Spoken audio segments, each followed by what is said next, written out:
ஓம் அஜ்ஞானதிமிராந்தஸ்ய ஞானாஞ்சனசலாகயா சாக்ஷுருன்மீலிதமேன தஸ்மை ஸ்ரீ குருவே நமக.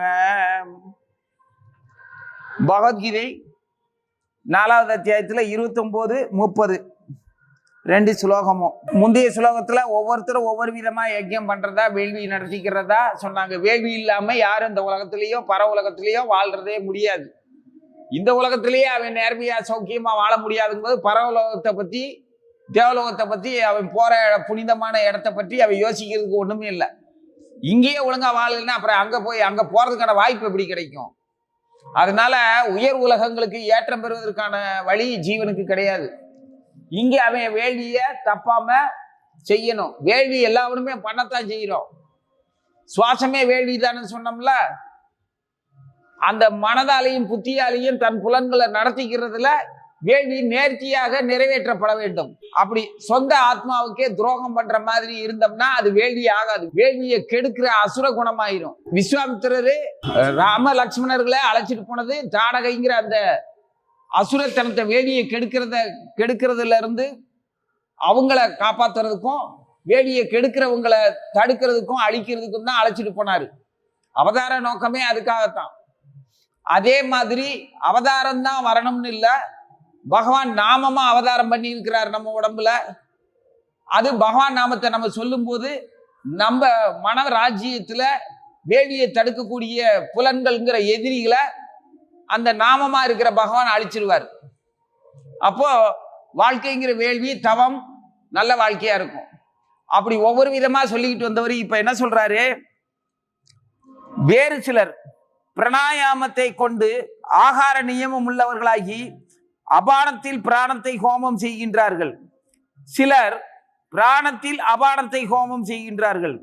சிலர் பிராணபானங்களில் போக்கை தடுத்து பிராணனில் பிராணனை ஹோமம் செய்கின்றார்கள். இவர்கள் எல்லோருமே யஜ்ஞத்தை அறிந்தவர்கள், யஜ்ஞத்தால் மாசு நீங்க பெற்றவர்கள் அப்படின்னு இந்த 2 ஸ்லோகத்துல சொல்றாரு. அதுல பிராணாயாமத்தை மேற்கொண்டு, அதாவது பிராணன்ல, அதாவது சுவாசத்தை நெறிப்படுத்துறது, கட்டுப்படுத்துறது, உள்வெளி சுவாசங்களை கட்டுப்படுத்துறது, நேர்த்தியா அதை இயக்கிறது தெரிஞ்சதும். ஏன்னா வாயு தான் உடம்புல 5 வாயுக்கள் உழலுது. இந்த சுவாசம் முழுவதுமே நம்ம சுவாசிக்கிறதுல தான், உள்வெளி சுவாசத்துல தான் ஒழுங்குபடுத்தப்படுது.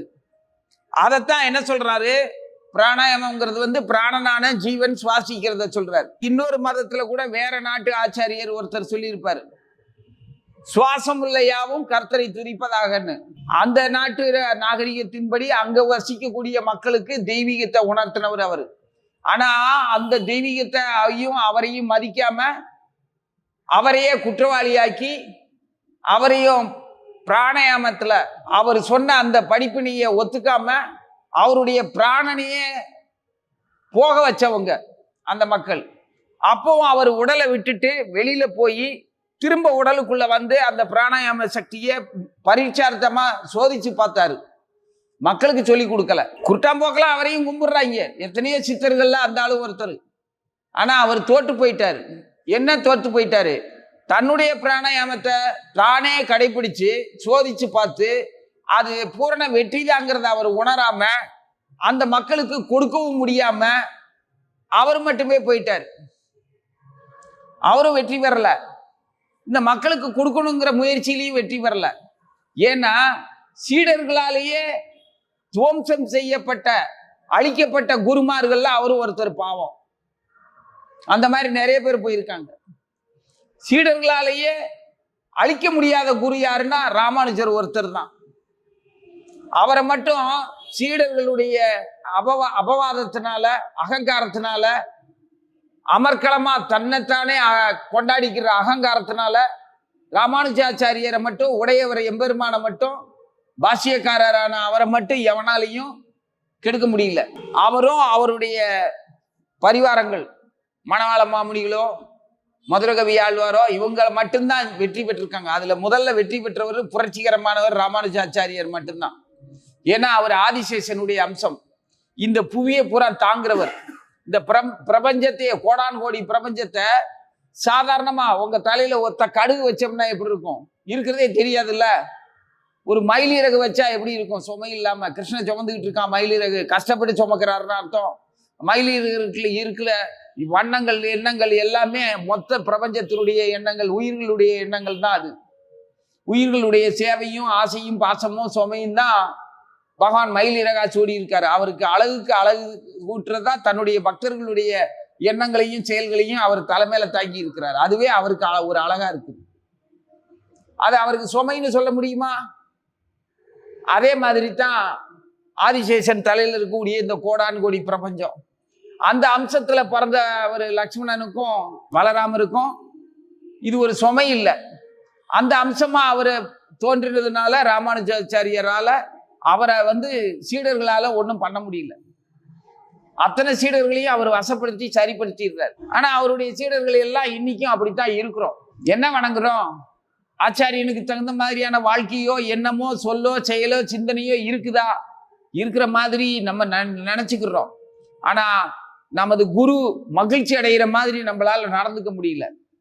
ஏன்னு கேட்டா நமது புலன்களை மகிழ்ச்சி அடைய வைக்கிறதுக்காகவே பாடுபட்டுக்கிட்டு இருக்கோம். பிராணாயாமத்தை கூட தவம், யோகம், சுவாச கட்டுப்பாடு, மூச்சு பயிற்சி எல்லாம் என்ன கர்மத்துக்கு செய்யறோம்? உடல் ஆரோக்கியமா இருக்கும், மன நிம்மதியா இருக்கும் அப்படின்னு பொய்யா கற்பனை பண்ணிக்கிட்டு உட்காந்து கண்டதை நினைச்சு தூங்கிக்கிட்டு, விழிப்பு நிலையும் இல்லாம உறக்க நிலையும் இல்லாம தூங்கியும் தொலையாம, சரி விழிப்போட எதையாவது நினைச்சோம், அறிவோட பேசணும், அறிவோட நடந்துக்கிட்டோம், அறிவோட செயல்பட்டோம்ங்கிறதும் கிடையாம 2 கண்டா நிலையில உட்காந்துக்கிட்டு தூக்கத்துக்குள்ளேயே விழிப்போட நினைவெல்லாம் இருக்கும். நான் தூங்கல, தியானத்துல தான் இருந்தேன், நான் பல்வேறு காட்சிகள் அனுப்பிச்சேன். மனக்கோளாறு, மனசுல இருக்கக்கூடிய சலனங்கள்லாம் பல்வேறு காட்சிகளா குண்டக்க மண்டக்க வந்துட்டு போறத தியானத்துல நான் தெளிவா இருக்கிறேன், என்னோட எண்ணங்கள் எல்லாம் அப்படி பரம தளத்துல இருந்ததுன்னு பொய்யா நம்மளை கற்பனை பண்ணிக்கிட்டு விழிப்பும் இல்லாம உறக்கமும் இல்லாம அந்த 1 மணி நேரம் இருந்ததுல அதுல நான் நிம்மதியா இருக்கேன்னு அந்த மாதிரியான பிராணாயாமத்தை சொல்லல கிருஷ்ணர். இங்க அவரு எண்ணத்தாலேயும் உள்வெளி சுவாசங்களை நேர்த்தியா கட்டுப்படுத்தி இந்த புலன்கள் எல்லாத்தையுமே அதன் வழியில அதுக்கு தேவையான விரதத்துல எப்படி ஒரு வைத்தியர் நோய்க்கு தகுந்த மருந்த அதனுடைய அளவு மாறாம கால அளவு தப்பாம நோய் தீர்ற வரைக்கும் அந்த மருந்தை எப்படி தொடர்ந்து கொடுக்குறாரோ அது மாதிரி புலன்களை பட்டினியும் போடாம, புலன்களுக்கு தீனி போட்டு அதை வளர்க்கவும் செய்யாம சரியா நடத்துறவங்க. அந்த கௌரவம்னா எது கௌரவம்? ஏன்னா இருக்கிறதுலே மனப்புலன் தான் மோசமான காமம். அந்த வரட்டு கௌரவம் அவங்க பார்த்தா என்ன செய்வாங்க? அவங்க முன்னால நான் என்னை எப்படி காட்டிக்கிறேன் பாரு, நான் இப்படிப்பட்டவனா காட்டிக்கிறேன். இந்த சுய தம்பட்டம் இருக்குல்ல, தன்னை பற்றிய அபிப்பிராயம், தன்னை பற்றிய சுய விளக்கம், தன்னை பற்றிய விமர்சனம், தன் விமர்சனத்துக்கு மற்றவங்களை காரணமா சொல்றது, மற்றவங்களை திருத்திரம் பேர் வெளிங்கிறது, மற்றவங்களை பழி சொல்லி என்னோட குற்றத்துக்கு அவன் தான் காரணம்ங்கிறது. இது குடும்பத்துக்குள்ள குழந்தைகள்கிட்ட அப்பனுக்கும் ஆத்தாளுக்கும் பொண்டாட்டிக்கும் பிள்ளைக்கும் சகோதரர்களுக்கும் ஆசிரியர்களுக்கும் மாணவர்களுக்கும் முதலாளிக்கும் வேலைக்காரனுக்கும் எல்லாத்துக்குள்ளேயுமே இந்த புலன் அடிப்படையில தான் வரட்டு கௌரவங்களும் போட்டி பொறாமையும் எல்லாமே வந்து தொலையும். அதை சரிப்படுத்தி அதை அளவா பயன்படுத்த தெரிஞ்ச புத்திசாலி அவன் பிராணனை அபானத்துக்கு நிவேதனம் பண்றான்.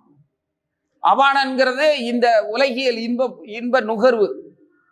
அதுக்கு பிராணனை அளவா பயன்படுத்தி அந்த புலன்களை நேர்த்திப்படுத்தி பட்டினியும் போடாம அதுக்கு தீனி கொடுத்தும் வளர்க்காம சரியா வச்சுக்கிறான். அதே சமயத்துல மூச்சை உள்ள அடக்கி மெதுவா வெளியே விடும்போது புலன்கள் எல்லாத்தையுமே அபானனை பிராணனுக்குள்ள நிவேதனம் பண்ற ஒரு வகை.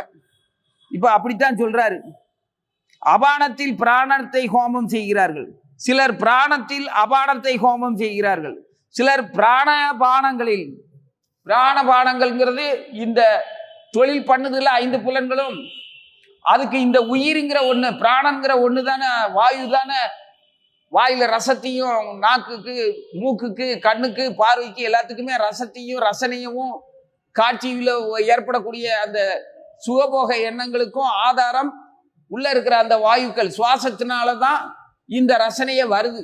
அதனுடைய அந்த சுவாசத்தினால பிராணனால வரக்கூடிய அந்த புலன்களின் போக்க அது இஷ்டத்துக்கு போக விடாம கடிகாலம் போட்ட குதிரையை இழுத்து பிடிக்கிற மாதிரி சரியா செலுத்துற மாதிரி அது ஒரு வகையான பிராண உபாயம். அதனுடைய போக்கை தடுத்து நிறுத்தி பிராணனில் பிராணனை ஹோமம் செய்கிறார்கள். அவன் புலன்களை பட்டினி போடவும் வேண்டியதில்லை, இற கொடுக்க வேண்டியதில்லை. அளவா இறை கொடுக்கிறவே ஒரு வகைன்னா எந்த இறையுமே கொடுக்காம நீ இருக்கிறதே நான் பார்க்கல, அப்படி எப்படி நான் உனக்கு சோறு போடுவேன்? உன்னை நீ வந்திருக்கிறதே தெரியாது, நான் கவனிக்கல, அதனால நான் உனக்கு போடல. உனக்கு கொடுக்கணும் கொடுக்க கூடாதுங்கிற எண்ணம்லாம் எனக்கு கிடையாது. நீ யாரோ எவரோ, உனக்கு எனக்கு அறிமுகமே இல்லை, நான் ஏன் உனக்கு தரணுங்கிற மாதிரி இருந்துக்கிறது. எது நம்ம சொந்த புலன்களையே, அதெல்லாம் பெரிய கஷ்டம். எப்படி நீ கண்டுக்காம இருந்துருவ? உன் பசியும் உன்னுடைய ஆசையும் பாசமும் உன்னுடைய காட்சியும் வாசனையும் நாக்கு ரசனையும் செவி புலன்கான இன்னிசை கேட்கிற அந்த ரசனையும் இல்ல கர்ண கடூரமான சப்தத்தை கேட்டு அதிரடியான இசை கேட்கிற ஆர்வத்தையும் எப்படி நீ கண்டுக்காம விட்டுருவ? அது பெரிய கஷ்டம் இல்லையா?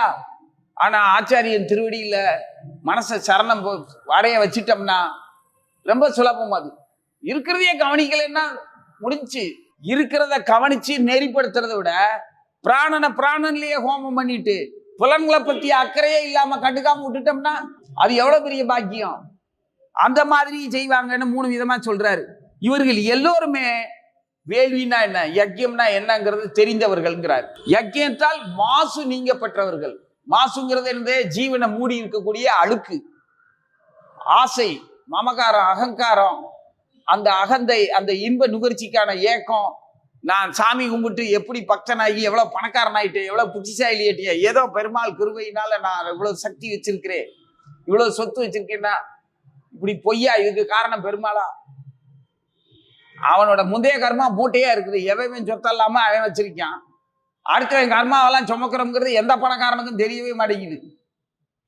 அடுத்தவன் புலன்களுக்கான தீனியெல்லாம் நம்ம தான் போடணும்னு. நமக்கு 4 வயிறுனா ஒரு கோடீஸ்வரனுக்கு அவன்கிட்ட 4000 பேர் வேலை பார்த்தா 4000 வயிறு. 4000 வயிறா? ஒரு வயிற்றுக்காரனுக்கு ஒரு குடும்பம் இருந்துச்சுன்னா குடும்பத்துல 5 பேர் இருந்தாங்கன்னா அப்ப 4 × 5 20,000 வயிறாச்சு. அத்தனை வேலைக்காரன் வயிறு அந்த ஒரு முதலாளியோட வயிறு தானே. அத்தனை பேருடைய கர்மாவும் அவனுக்கு தான்.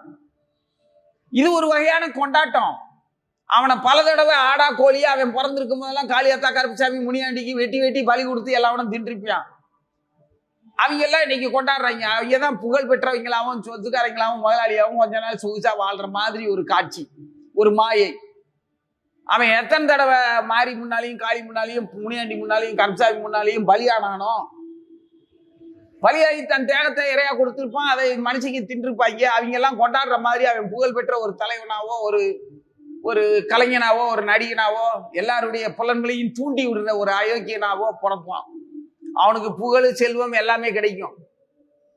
பாடுபட்டு நாட்டுக்கும் வீட்டுக்கும் பாடுபட்டு தன் உடலுக்கும் ஆன்மீகமா தெய்வீகத்தை காட்டினவனுக்கு இல்லாத புகழும் செல்வமும் அவனுக்கு எப்படி வருது? அது அவனோட கர்மா.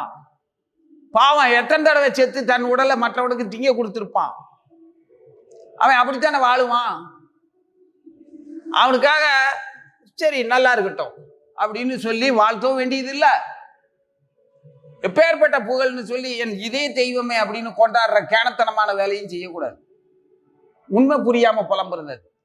இந்த ஜட உலக வாழ்க்கையை கடந்து வேள்வியை பற்றி தெரிஞ்சா, வேள்வியினால இந்த யஜ்யத்தினால இந்த குணத்தினால இந்த ரகசியம் புரிஞ்சதுனால நாம உயிர் வாழ்ந்து சுவாசிக்கிறதே வேள்விதான். அது கிருஷ்ணார்ப்பணம் சிவார்ப்பணம் அப்படின்னு வாழ்ந்தா அவன் பிரம்மத்தை உணர முடியும். பிரம்மத்தை உணர்ந்ததுனால அவன் ஜீவனுடைய மாசு நீங்கப்பட்டவனா இருப்பான். இதுக்கு மகாபாரத கதையில பாண்டவர்கள் கதையில ஒரு கதை, அது கதையில உள்ள மாதிரியே நான் படிச்சிருக்கேன். துருபத மகாராஜா யக்ஞ குண்டத்திலிருந்து தோன்றிய தனது மிக அழகிய பெண்ணிற்கு சுயவரம் நடத்த, யாரு? திரௌபதிக்கு எல்லோருக்கும் வருமாறு அழைப்பு விடுத்த போது, எல்லோருக்கும்னா நாட்டில் உள்ள மற்ற மன்னர்கள் எல்லாருக்குமே சுயவரத்துக்கு, அந்த காலத்துல அப்படித்தான் நடக்கும். எல்லா மன்னர்களுக்குமே அவங்க இனத்துல அவங்களுக்கு என் பொண்ணுக்கு நான் சுயவரம், அதாவது சுயமாவே அவ வரனை தேர்ந்தெடுத்துக்கக்கூடிய ஒரு விழாவை நடத்த போறேன், அவளுக்கு திருமணம் முடிக்க வேண்டிய பருவத்துல வந்திருக்கிறா, அதனால எல்லாரும் எல்லா மாப்பிள்ளைகளும் என் பொண்ணை விரும்புறவன் மதிக்கிறவன் தனக்கு வாழ்க்கை துணை தேவைன்னு நினைக்கிறவன் பூரா வரலாம், தகுதி உள்ளவன் வரலாம், அதுக்கு நாங்க ஒரு போட்டி வச்சிருப்போம், அந்த போட்டியில வெற்றி பெற்றா என் மகளை கைப்பிடிக்கலாம் அப்படின்னு அந்த காலத்துல மன்னர்கள் சுயவரம் நடத்துவாங்க. அந்த காலப்போக்கில் மனிதனுடைய அதாவது பெண்மை, தன்னுடைய பெண்மையை தானே மதிக்காததுனால இன்னைக்கு வரன் வரனுக்கு காசு கொடுத்து மரியாதை கொடுத்து பொண்ணு போய் வரனை கெஞ்சி விலைக்கு வாங்கி வச்சுக்க வேண்டியது இருக்கு. ஆனா அந்த காலத்துல வரன் தான் பொண்ணுக்காக போட்டியில வெற்றி பெற்று தன்னுடைய ஆன்மீகமும் வீரத்தையும் சாந்தத்தையும் அவனுடைய நல்ல பண்புகளையும் அவன் நிரூபிக்கணும், நேர்மையா நிரூபிச்சு காட்டணும். அப்பதான் அவனுக்கு மாலை சூடுவான், அவதான் தேர்ந்தெடுக்கணும். அந்த உரிமை அந்த அன்னைக்கு இருந்த பெண்களுக்கு, தாய்மார்களுக்கு ஆதி பராசக்தியினுடைய அருளால இருந்துச்சு. அந்த மாதிரி அக்னியிலிருந்து யாகத்திலிருந்து தோன்றினவள் திரௌபதி, துருபதராஜனுடைய மகள். அப்போ இந்த விஷயம் துவாரகைக்கும் அந்த அழைப்பு வருது. எல்லா மன்னர்களும் போற மாதிரி துவாரகைக்கும் அந்த அழைப்பு வந்த உடனே கிருஷ்ணர் சந்திரன், துவாரகை மன்னரான கிருஷ்ணரும் அந்த சுயவரத்துக்கு புறப்படுறார். உண்மையில அவர் சுயவரத்துல மாப்பிள்ளையா போகல, ஏன்னா பொண்ணு அவரோட தங்கச்சி. அவரோட தங்கைனா எந்த வகையில தங்கை? மாயா, துர்காதேவி, மகாதேவி. அவ எப்படி வந்திருக்கிறா? யோகமாயா, மகாமாயா, விஷ்ணு மாயாவா வந்திருக்கிறா. 3 விதமா தன்னை அந்த துவாபர யுகத்துல அவ தன்னை அவதாரம் பண்ணி வச்சுக்கிட்டா. ஒன்னு சுபத்ராவா, கூட பிறந்த தங்கச்சியா, ஜெகநாத் பலதேவ சுபத்ராவா தங்கையாவே கூட வாழ்றா.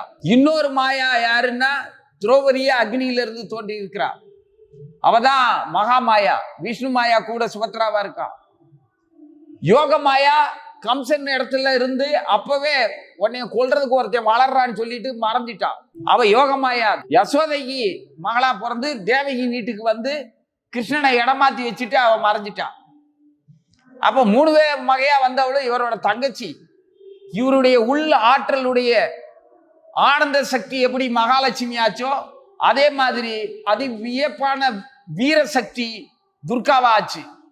அந்த துர்காங்கிற மாயா அவருடைய உடன் பிறந்த சக்திங்கிறதுனால அவருக்கு தங்கை முறை வேணும். அதனால மாலை சூடுறதுக்கு, பொண்ணை கல்யாணம் பண்றதுக்கு போகல. இவ யாரை தேர்ந்தெடுக்கிறா அப்படின்னு பார்க்க போறாங்க, பார்வையாளர்களா போறாங்க.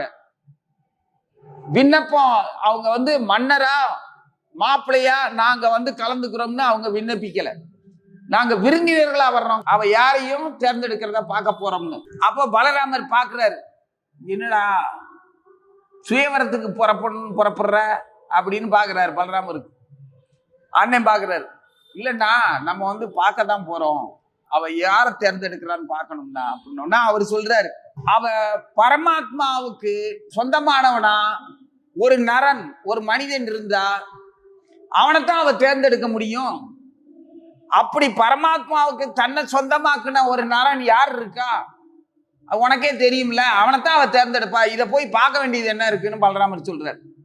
இதெல்லாம் ரகசியம்னா பகிரங்கமா இப்படி பேசக்கூடாது, வாங்க போவோம் அப்படின்னு இவர் ஜாடையா சொன்ன உடனே சரி, அவன் ஏதோ திட்டம் போட்டிருக்கான், அங்க ஏதோ ஒரு வில்லங்க நடக்க போகுது, உரியவர்கள்ட்ட அந்த பொண்ணு சேர முடியாது, அதனால அதுக்கு ஆபத்து வந்துச்சுன்னா அதை நேர்த்தியா நடத்தணுங்கிறதுக்காக போக விரும்புறாங்கிறது புரிஞ்சுக்கிட்டாரு. சரி வா போவோம் அப்படின்னு சொல்லி கூட வர்றாரு. இங்க வந்தா நாராயணனுடைய அந்த சக்தி அவரை விட்டு நீங்காத நரனை விட்டுவிட்டு மற்றவர்களை வரிப்பது நடக்க வேண்டாததாகும். துவாரகையிலிருந்து சகோதரர்கள் இருவரும் அந்த சுயவரத்தை பார்க்க மட்டுமே வந்திருந்தனர். துருபத மகாராஜா தன் பெண்ணுடைய திருமணம் அர்ஜுனனோடு நடைபெற வேண்டும் என்று விரும்பினார். ஆனால் பாண்டவர்கள் இருக்கும் இடமோ தெரியவில்லை. அவர்கள் அங்கு அரக்கு மாளிகையில் இறந்தே விட்டனர் என்பது துருபதனுக்கு நம்பிக்கை இல்லை. ஜனங்களும் பாண்டவர்கள் உயிரோடு வெளியேறிவிட்டார்கள், எங்கோ மறைந்து வாழ்கின்றார்கள் என்று சந்தேகப்பட தொடங்கி இருந்தனர். துருபத மகாராஜா மகளின் திருமணத்திற்காக மீனை பிளக்க வேண்டும் என்று பிரகடனப்படுத்தி இருந்தார். போட்டி என்னன்னா, ஒரு யந்திர மீன், பொம்மை மீன், தங்கத்துல செஞ்சது. அது மீன் அந்தரத்துல கட்டி தொங்க விட்டுருக்கும். அதுக்கு கீழே ஒரு யந்திரம் சக்கரம் சுத்திக்கிட்டே இருக்கும். அந்த சக்கரத்துல இருக்க அந்த சுத்திர சக்கரத்தின் துளை வழியாக இமைப்பொழுதுக்குள் அந்த சக்கரம் சுத்திர வேகத்துக்குள்ள அதுல இருக்கக்கூடிய ஒரு துளை வழியாக ஒரு நாணேற்றி அந்த வில்லுல இருந்து அந்த அம்பு புறப்பட்டு அந்த துளை வழியா போய் அந்த மீனை 2ஆ புழக்கணும். இது ஒரு விசித்திரமான போட்டி. இத்தனைக்கும் அதை அந்த சக்கரத்தை நேரடியா பார்த்தும் வில்லுல நாணேற்றி புழக்க முடியாது. அதோட பிம்பம் தண்ணியில தெரியும். தண்ணியில பார்த்துட்டு மேல இருக்கிறத குறி வச்சு அடிக்கணும். இதுல என்னென்ன வேணும்? ஒழுக்கம் இருக்கணும், தெய்வீக பக்தி இருக்கணும், அலையாத மனோபாவம், குறி வச்சா தப்பாத குறி இருக்கிற சங்கல்பமும் ஒரு முடிவான இலக்க பற்றிய அபிப்பிராயமும் தெளிவா இருக்கணும். மன உறுதி, ஒழுக்கம், தெய்வ துணை, பண்பு, அதே சமயத்துல சமயோசிதமா விரைந்து செயல்படக்கூடிய ஒரு யுக்தி, இத்தனை இருந்தாதான் ஒருத்தனால அந்த யந்திரத்தை ஜெயிக்க முடியும். அதை ஜெயிச்சாதான் பஞ்சபூதங்களின் துணைவியா இருக்கக்கூடிய அந்த மாயா திரௌபதியை கைப்பிடிக்க முடியும். இது இந்த பஞ்சபூதங்களின் அம்சமான பாண்டவர்களால மட்டும்தான் முடியும். அதுல அர்ஜுனன் கையில தான் இவளை ஒப்படைக்கணுங்கிறது அவருடைய விருப்பம், திரௌபதியுடைய விருப்பம், திரௌபதியினுடைய அப்பா துருபதனுடைய விருப்பமா அதுதான். அதுக்கு இடைஞ்சல் ஆகக்கூடாது. ஏன்னா இவங்க மறைந்து வாழக்கூடிய நிலைமையில இருக்காங்க. அந்தன வேஷத்துல 5 பேருமே இருக்காங்க. அஞ்ஞான வாசத்துல ஏற்கனவே விருந்தினர் மாளிகைன்னு சொல்லி அரக்கு மாளிகையில துரியோதனா அவங்கள தீ வச்சு கொல்றதுக்கு திட்டம் போட்டவை. அங்கிருந்து தப்பிச்சிட்டாங்க. தப்பிச்சதுக்கு அப்புறம் எங்க வாழ்றாங்கன்னே தெரியல. பாண்டவர்கள் இறந்து விட்டார்கள் அப்படின்னே மக்களை நம்ப வச்சிருந்தாங்க. ஆனாலும் ஒரு சிலர் அது எப்படி அவங்க தெய்வீகமானவங்க, கிருஷ்ணனுடைய அன்புக்கு பாத்திரமானவங்க, அவங்க எப்படி அழிஞ்சிருக்க முடியும் அப்படின்னு சிலர் பக்தி உள்ளவர்கள் நினைச்சுக்கிட்டு இருந்தாங்க. இருந்தாலும் அவங்க மறைஞ்சிருக்கிறத கண்டுபிடிச்சு காட்டி கொடுத்து அவங்கள தோல்வி அடைய வைக்க கூடாது, மறைஞ்சு வாழ்றது அவங்களுக்கு தேவையான ஒண்ணு அப்படின்னு சொல்லி தெரிஞ்சு சந்தேகப்பட்டாலும் நம்பிக்கையோட நிம்மதியா இருந்தாங்க, காட்டி கொடுக்கல. இப்ப அந்தணர்கள் வேஷத்துலதான் அவங்களும் இங்க வந்திருக்காங்க திருமுத மன்னனுடைய சுயவரத்துக்கு. ஆனா அந்தணர்கள் எல்லாருமே இந்த 5 பேரை பாக்குறாங்க. அந்தணர்கள் மாதிரி இவங்க வேஷம் போட்டிருக்காங்க, பிராமணர்கள் போல இருக்கிறாங்க. ஆனா இவங்க பிராமணர்கள் கிடையாது. ஆளும் நடவடிக்கையும் அந்த தேகத்தையும் அவங்களுடைய கம்பீரத்தையும் பார்க்கும்போது சத்திரிய குணம், ஒரு அரச குலத்தோட அம்சம் தெரியுது, ராஜகலை தெரியுது. பிராமணனை போல சாத்வீகமான ஒரு குணம் இல்லை, அந்த நடவடிக்கை தெரியுது. இருந்தாலும் இவங்க அந்தணர்களா இருக்கிறவங்க, அந்தணர்களாவே காட்சிப்படுத்துறவங்க அப்படியே இருக்கட்டும், நம்ம காட்டி கொடுக்க வேண்டாம்னு அந்தணர்களும் இருக்காங்க. ஏன்னா அவங்க பிராமண உத்தமரான பகவான் ஸ்ரீ கிருஷ்ணர் அவங்கள பாதுகாக்கிறதுனால அவங்க பிராமணத்தன்மைக்கு மேலான வைஷ்ணவர்கள், சத்திரிய வீரர்கள், அதுக்கும் மேலான பகவானுடைய பக்தர்கள் அப்படிங்கிற அந்த வைஷ்ணவ தன்மை இருக்கிறதுனால எல்லாரும் அவங்கள வணக்கத்துடன் போற்றி பிராமணருக்கு போல அந்த வேஷத்தை ஒத்துக்கிட்டு தன்னோட பிராமண இனத்திலேயே அவங்கள உட்கார்றதுக்கு அந்த ஒவ்வொருத்தரும் எங்க உட்கார்ந்து விழாவை பார்ப்பாங்களோ அந்த இடத்துல அவங்களையும் சேர்த்துக்கிட்டாங்க. கோஷ்டியில சேர்த்துக்கிட்ட மாதிரி அவங்கள சேர்த்துக்கிட்டாங்க. முத்திரை வாங்கின வைஷ்ணவ பக்தர்கள் கோஷ்டியில கலந்துக்கிறதுக்கு விடுவாங்கல்ல, அந்த மாதிரி பொதுமக்களை விட சிறந்தவர்களா இருப்பாங்க. அப்படி உட்கார்ந்து இருக்கும் போது வந்தாங்க. வில் சிறிது விசித்திரமாக இருந்தது. அதை எடுப்பதிலும் அம்பை அதில் பொருத்துவதிலும் சரீர பலத்தை காட்டிலும் தனுர்வேத திறமை மிகவும் அதிகம் வேணும். இருக்கிற வேதங்கள்ல தனுர்வேதம்னு ஒண்ணு இருக்கு, அது அரசர்கள் மட்டுமே கற்றுக்கொள்ளக்கூடியது. இன்னைக்கு இராணுவ வீரர்களுக்கு கற்றுக் கொடுக்குற மாதிரியான ஒரு கல்வி அது. அந்த தனுர்வேதத்துல சத்திரியர்கள் சிறந்த வீரர்களா இருப்பாங்க. துரியோதனன், துச்சாதனன், ஜராசந்தன், சிசுபாலன் போன்ற வீரர்கள் வில்லை எடுக்கும் முயற்சியிலேயே விழுந்து விட்டனர். வில்லை தூக்க கூட எடுக்க கூட முடியல. கர்ணன் வில்லை எடுத்தான், நானும் ஏற்றிட்டான். அவன் ஜெயிப்பானா ஜெயிக்க மாட்டானாங்கிறது தெரியாது. அதுக்கு முன்னால திரௌபதி சொல்லிட்டா, இந்த அற்பனான தேரோட்டியினுடைய பிள்ளை ஜெயிச்சாலும் நான் கைப்பிடிக்க மாட்டேன்ட்டான்.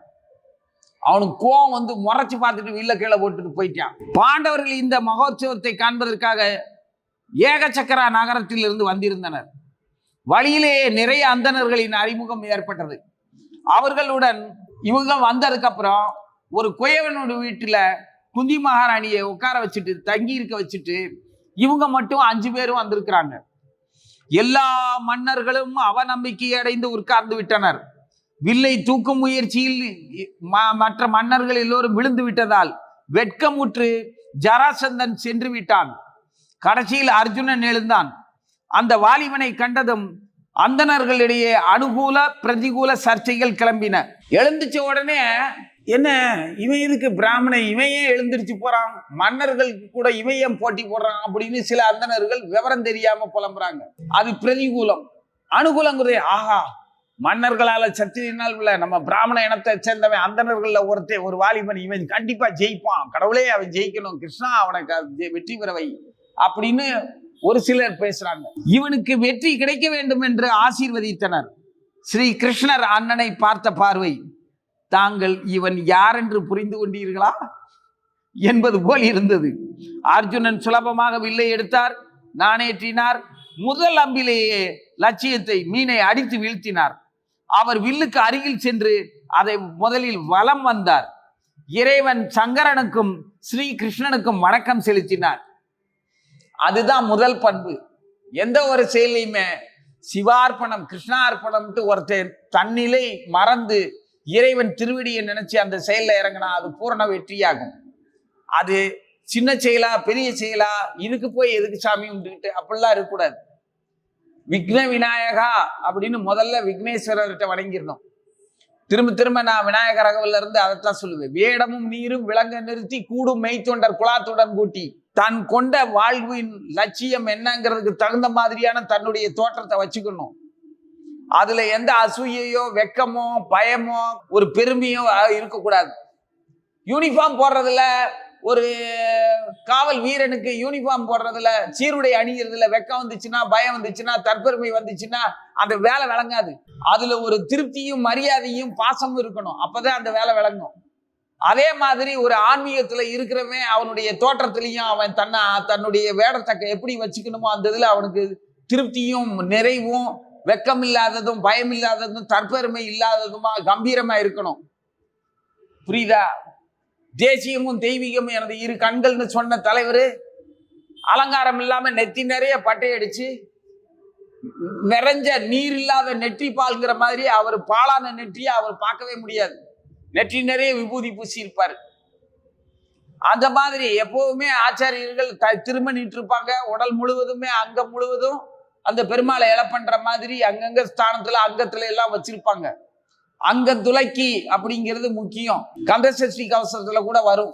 அந்த கந்தசஷ்டி கவசம் படிக்கும்போது எப்படி இருக்கணுங்கிறத அதுலயே சொல்லியிருப்பாரு பாம்பன் குருசுவாமிகள்.